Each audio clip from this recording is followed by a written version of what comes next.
All right, so we will move to tab 8, which is the petition to initiate rulemaking regarding electronic raffle with police complaint.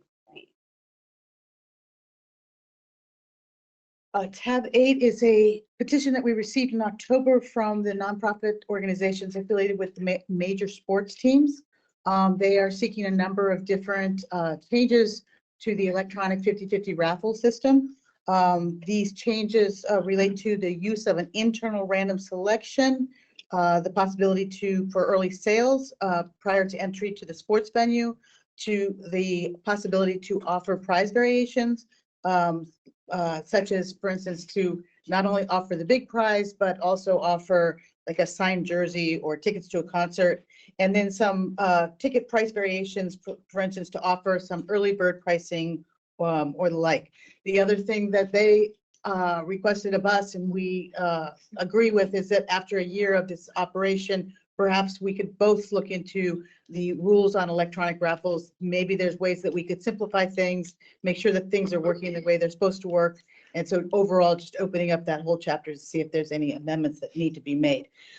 Our staff recommendation is that this first request about the internal random selection, we consider that to be outside the scope, beyond contrary to 946-0277, and we think that the petitioner should refer to the legislature on that. We understand 946-0277 to mean the physical selection of a ticket from a bunch of tickets, and so that's why the internal random selection would be outside of the purview of our authority, of your authority. But other than that, we are willing to receive the electronic equipment from the petitioners, see how to evaluate how using that system might impact the early sales, price variation, ticket price variations. And we might be able to work on some changes to that. And so we do recommend initiating rulemaking on that score. Any questions from the commissioners? Comments? Yes, one question. That I usually have heard. Can staff remind me, whether we discussed pre-sales or outside stadium kind of sales before contests? It seems to me that we did talk about that when we had initial consideration, and I just don't recall what the issue was, or if any commissioners recall. But staff first. I'm not sure if our subject matter expert Sonia Dolson is here. Let me just answer this, that I was not here when we originally developed these electronic raffle things. But I will say that I think our concerns with regard to the early sales are the machine is connected inside the venue, and we're worried that basically when it goes outside the venue into a parking lot, let's say, is there any reason why that might fail? Is there any reason why it wouldn't produce a ticket when you came back inside? What are the fail safes, and what were the guarantees that if someone were to purchase a ticket outside the venue, would they basically be able to, participate in the raffle? These are the things that we'd like to check in that process. Sonia, don't think she thought we were going to come up this early, so I'm not sure she's here. We're calling her. Okay. All right. Well, certainly, yes, if the petitioners can answer that if they recall, or anyone else. We have one of the petitioners, Sure. Jacob Hall from the Kraken, is here. Good morning, everyone. Thank you so much for your time again. In regard to that question, I'm sure that is something that we could work with our raffle technology provider at Bump on. In my experience, or in thinking about this process in terms of early sales in ancillary areas, what I envision is something along the lines of, sending volunteer sellers out to those areas and then having them come back at a designated time. My experience is that once you get those devices back in the arena, they should print the tickets and have not any issues on the back end. Again, I think our technology partners could certainly provide more context there. Did you have any further questions that I can help with in regard to that question? No, thank you for that. You're very welcome.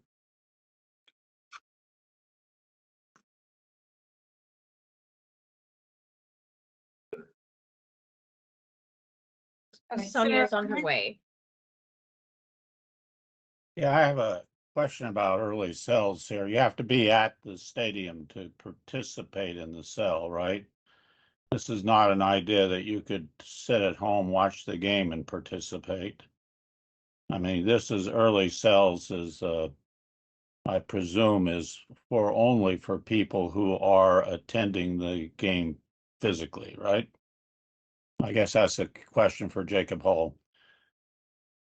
Yeah, absolutely. It's kind of in the middle of both of those things that you mentioned. If you're sitting at home, no, you would not be able to participate. I think that this rule kind of stipulates what I envision would be designated ancillary areas. So, for example, I envision on the concourses of Climate, or not on the concourses, the plaza of Climate Pledge Arena, right? The example I've been using is that we had for our playoff run last season, activation set up outside on the plaza that maybe we could send a volunteer out there to sell some tickets before the doors open to the arena, for example. And certainly we can work through the specifics of that. But no, to answer your question specifically, if you were sitting on your couch at home, you would not be able to participate. I just, I remind everyone that once we start changing the raffle law, that impacts everyone doing raffles. And it's not like we can do this in one place and not impact how other people are conducting raffles as well. My concern is that the 50-50 was always on site, and you were basically playing, had a ticket to the game. And so I just hope that we kind of look into that issue of early cells to make sure we're not. And if you want to change the raffle law here, then maybe we should address that in the legislature. Thank you. Representative Clover? Thank you, Madam Chair. Just to further clarify, are you envisioning that these would be only ticketed customers who are just, happen to be milling about outside of the stadium before they can get into whatever the venue is where the sporting event is taking place? Or could that be passersby, just any random person? What's the vision there? I think there's a middle ground to be found, and certainly I hope I'm conveying that the overarching theme is we would certainly be willing to work together to find a common middle ground. And I don't want to speak for necessarily the other sports teams, every venue is different, right? So there's certainly areas where at our games, before the doors open, there ticketed areas where maybe our season ticket holders have a access to a pregame event that only they can go to. So the theme here for us is that we really have a very short amount of time that we can sell our tickets with the way the rules are currently written. And what we find at our games is, for example, when the puck is in play, people are glued to their seats. And so when you have those kind of time restraints, we find that kind of holds our jackpots back, which means less money going back into our community. So kind of, yeah, just the vision there is hopefully, giving people more time to purchase tickets. Whether that's ticket holders that are in ancillary areas that are pre-designated, for example, or whatever we come up with by working together. Does that help answer your question and make a little bit more sense? It's slightly less vague, so Okay. I guess that moves us in a better direction. I guess I'm very worried about the sort of the creep, and this is for folks who are at the game and watching the game and kind of glued to their seats. I mean, I think that's the kind of engagement pattern that you are hoping for. And so this other thing that distracts from and makes gambling just more normalized, I have to say I have concerns about that. So thank you. Commissioner Patterson? I guess, thank you, Madam Chair. I have a couple questions. Question for Representative Kloba. Representative, I was prepared to make a motion that we move this forward so that staff could bring us back more information. And I'm assuming that you're supportive of us at least continuing to explore this, even though you have many unanswered questions about it. Well, I appreciate you checking in, and you certainly don't need my permission. Having a conversation would allow more of the pro and con to be vocalized, so I'm not against that. And I appreciate you asking my opinion on that. Thank you. So, Madam Chair, it sounds like staff is suggesting that a part of this request be denied. And that is, right now, prizes are based on the physical drawing of tickets. And that is defined, or it's articulated in the RCW. The RCW says that specifically, and this would change that. And staff is suggesting that that needs a legislative change in order for it to happen, that if we adopted or if we went forward with that, it would be contrary to the RCW. Is that correct? That's correct. Okay. So it sounds like we need two motions today if we want to move the rest of it forward. I think so, but I think we need to do public comments. Yeah. Presentation by the Yeah. petitioner. Are any of the, or did you have another question? No, just clarification there. Okay, did any of the petitioners have anything else that they wanted to say, or?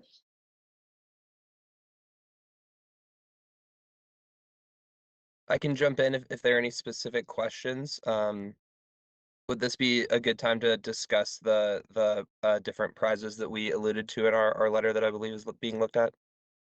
Yes. Perfect. So I can help kind of go through some of the specifics of, again, what we're envisioning. In terms of early prizes, as we've talked about, or additional prizes. So right now, the way the rules are written is that the prize has to be half of the jackpot.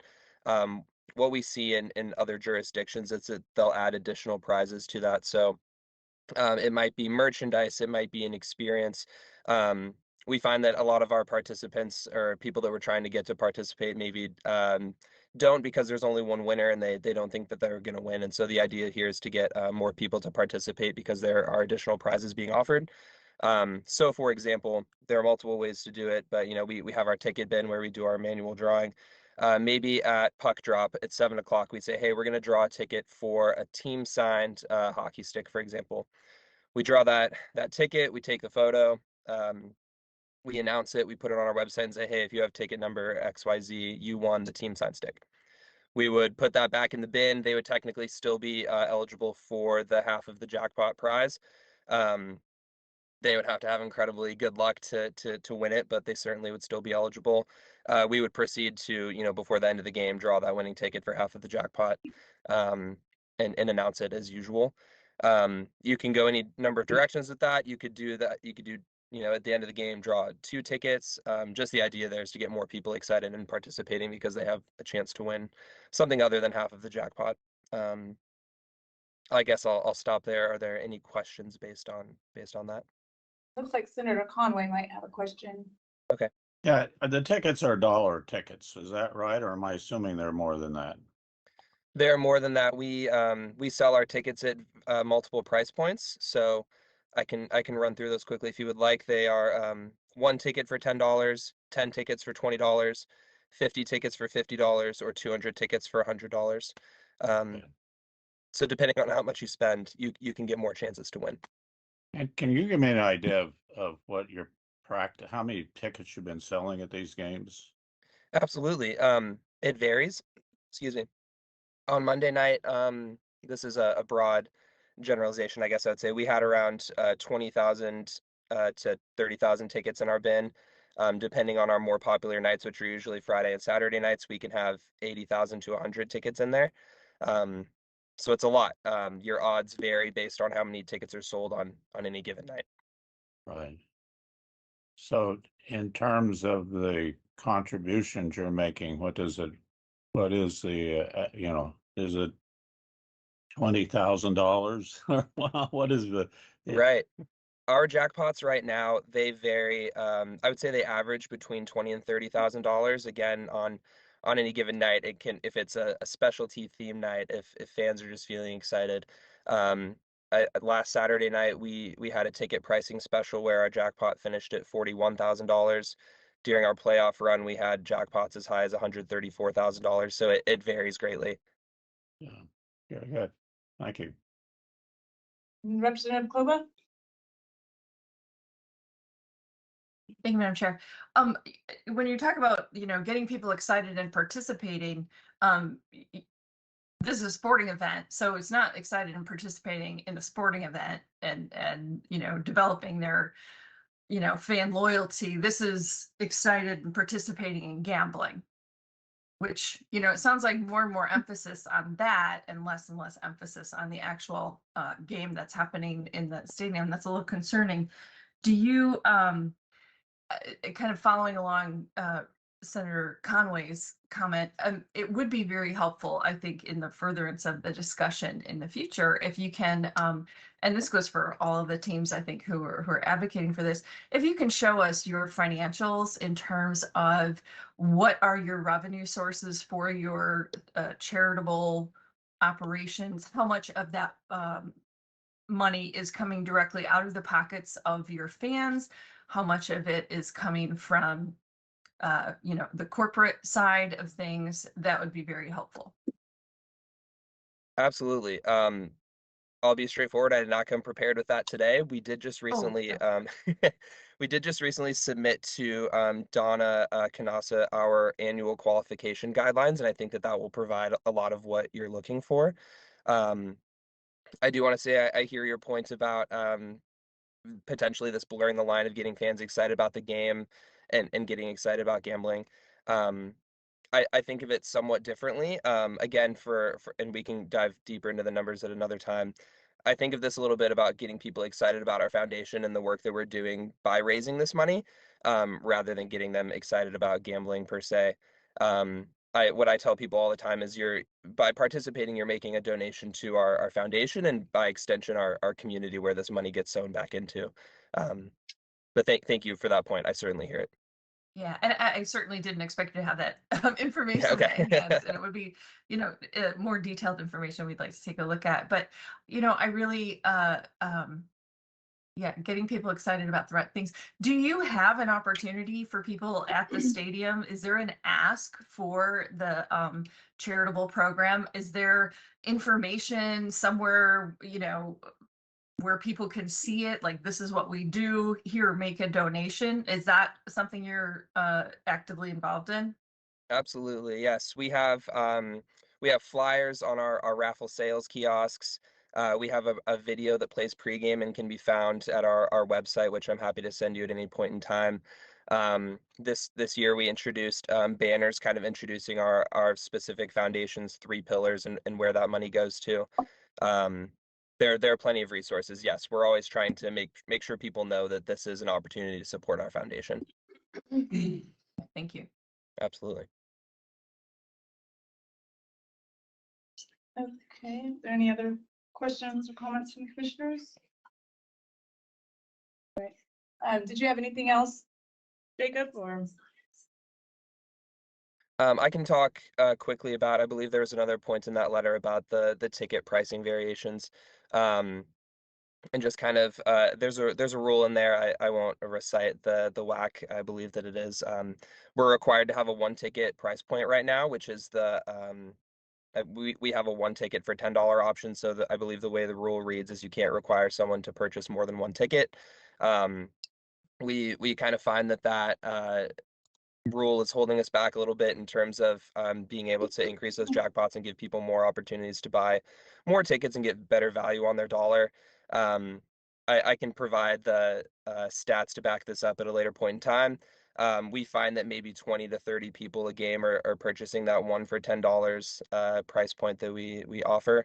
So really we would just appreciate, and I'm speaking in broad terms here, additional flexibility for being able to adjust our ticket price points moving forward. And if there are any questions on that, I'm happy to answer.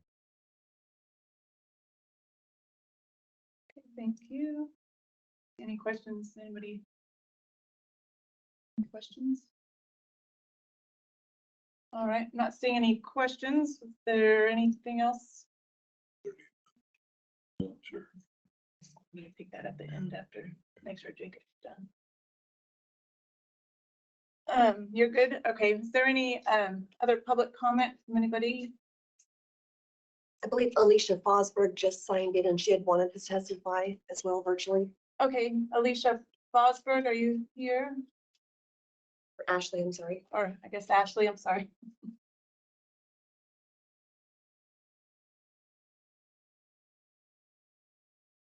Yes, I am here.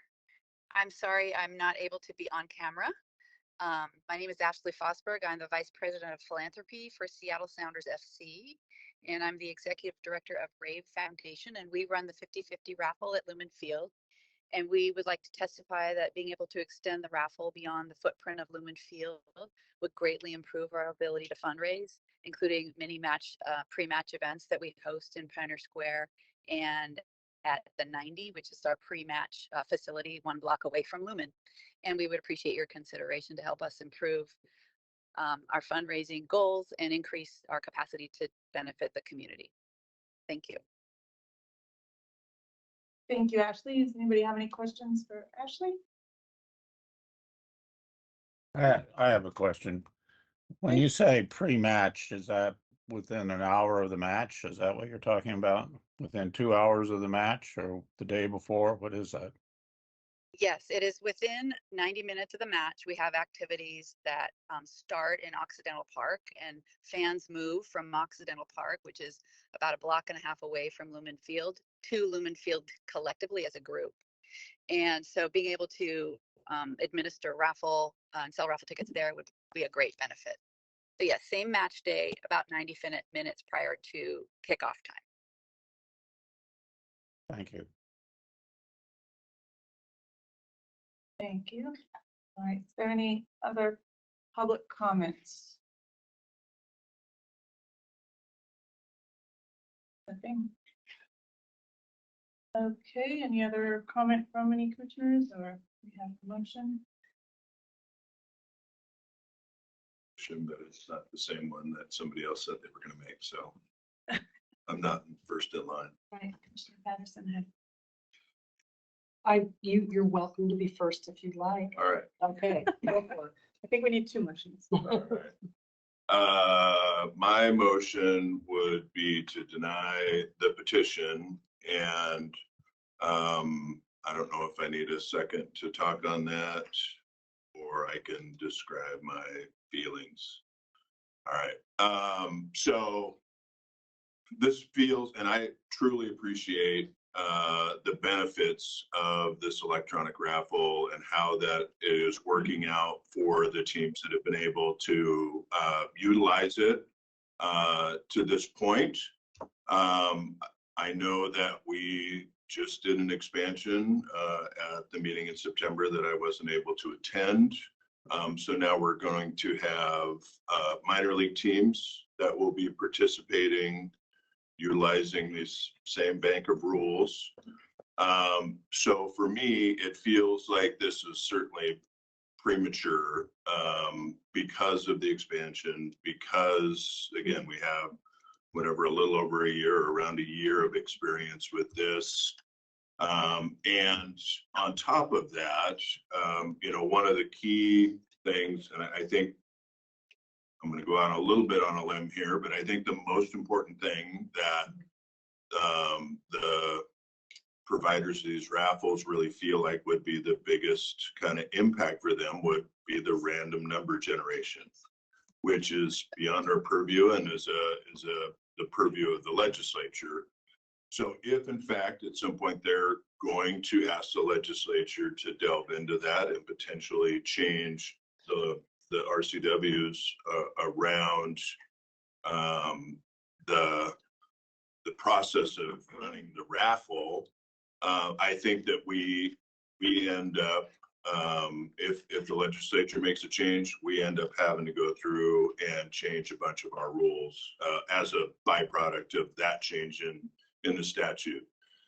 So for those reasons, I believe that, that we should deny this petition, allow certainly the minor league teams to have maybe another, or have a year of experience, and seeing how that goes. And, you know, I'm a big fan of Seattle Thunderbird hockey, but I don't know that I necessarily want people, scouring Kent Commons, you know, an hour and a half before the game, outside the restaurants trying to sell raffle tickets. So, so I would propose that we deny the petition. I'll second Commissioner Sizemore's motion. Okay, so you want to deny the petition in whole, the entire Yes. thing? Okay. So I'll have to speak in opposition. You knew that was coming. I think that we have a process in place where we can answer many of these questions. We have ample opportunity to see if there's a way that we can design a rule that meets your needs, Commissioner.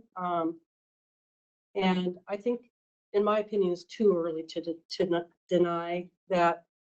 We should allow it to move forward to see if many of these excellent questions can be answered, and if we can work out, like I said, if we can work out something with those who are requesting this.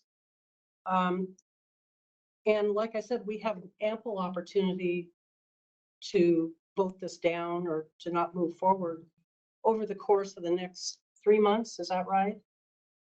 Be about 3 more months. So I don't know, Commissioner Sizemore, if this is a good idea or not. There were a lot of really great questions that were raised by you and by our ex officios. They need to be answered. I'm really curious to see the extent to which those questions can be answered.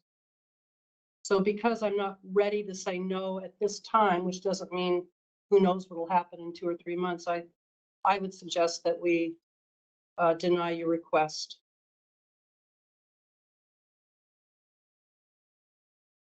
I would agree with that. I think we still have a lot of time to move it forward and get answers to some of the questions and see where we are at a later date. I do think it's a bit too early at this time to deny it as in whole.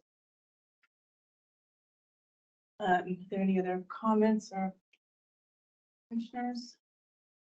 If I can maybe close out debate. So we heard on the just prior topic before us, dealing with the potential request for a proviso related to our kind of modernization project.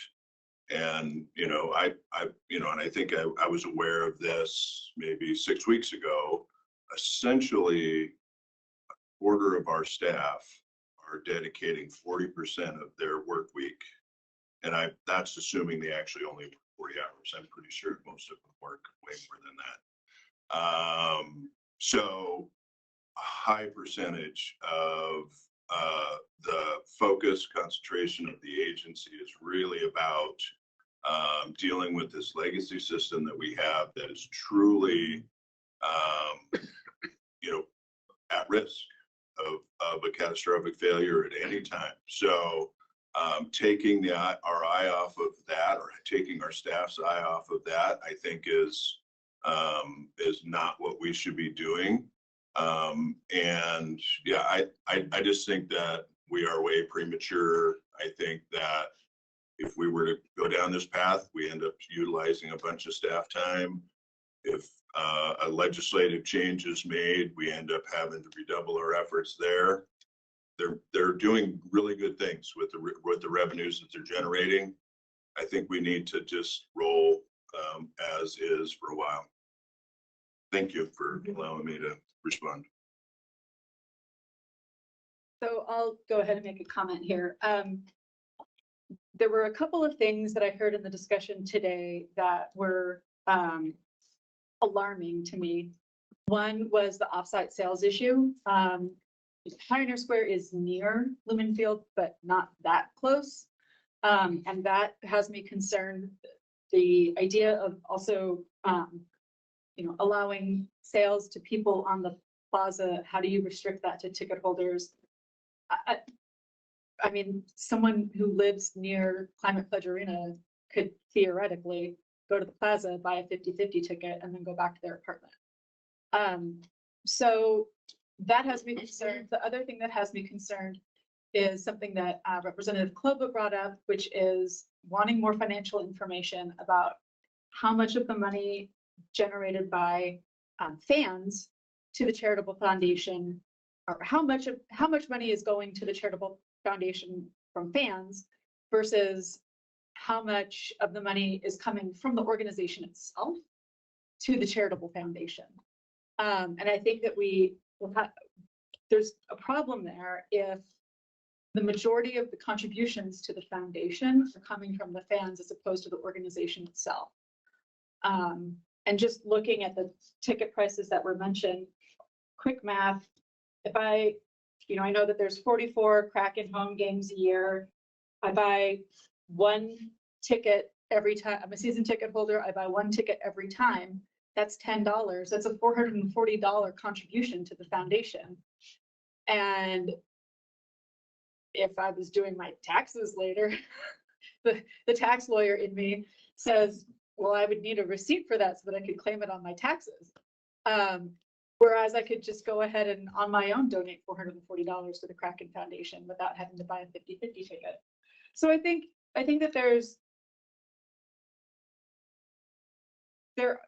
I agree that there's a way to do this better now that we've had a year or so of doing this. But I think that there are too many significant questions out there that need to be fleshed out further. And I side with Bud on this, where I would rather see the petitioners come back to the table with that information in another petition down the road than utilize a lot of staff time doing it in the next couple of months.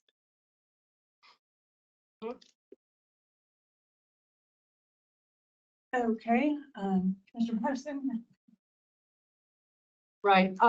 Very much respect your concerns, and especially for staff time, but thank you for that. To the other concerns that were brought up, I have to just remind you that the purpose of rulemaking is the reason why it's structured the way it is, the reason why we allow for so much time over a number of months to address this request is so that we can address those concerns, so that we can answer those questions, so that we can come back to the table with the petitioner and see if we can be made to feel comfortable with what it is that they're asking for. That's what the rulemaking process is about, is in order for us to answer those questions. So I also have concerns at this point, but I don't want to shut down the entire process. What I want to do is get those questions answered. So if we don't go through the rulemaking process, we can't officially answer those questions with the help of our agency. So I don't accept that the fact that we have unanswered questions at this very early stage in the process is a legitimate reason to deny this petition. I do think that Commissioner Sizemore has a good point, and I think that, maybe if we move it forward, we can get a better feeling for how much staff time actually would have to be utilized to address this particular request. If it is unreasonable, I'm certainly willing to reconsider at some future point the timing on how it is that we move forward. So having said that, again, I really want to reiterate that we're at the very beginning of this process. Just allow a few of these basic questions to be answered, and we have ample time to decide that this is not a direction that we want to go in. And let's not shut down rulemaking and shut down people from coming to ask us before we even have a chance to do the most rudimentary investigation. Thank you, Madam Chair. Thank you. Yeah, I agree. And I do think, the petitioners might also be able to come back and answer some of these questions as well. Well, of course, I appreciate our staff and their time, and I understand that. I just can't take that as a reason to turn down anything ever. That to me just isn't fair to the petitioners, to the people that, we work for realistically. That, I just don't think that's a good reason to give. But we do have a motion on the table that's been seconded. So guess we will take a vote. So your motion was to deny the petition in whole, correct? That's what was moved and seconded. Okay. All those in favor say aye. Aye. All those opposed say nay. Nay. Nay. All right, motion passes 3-2.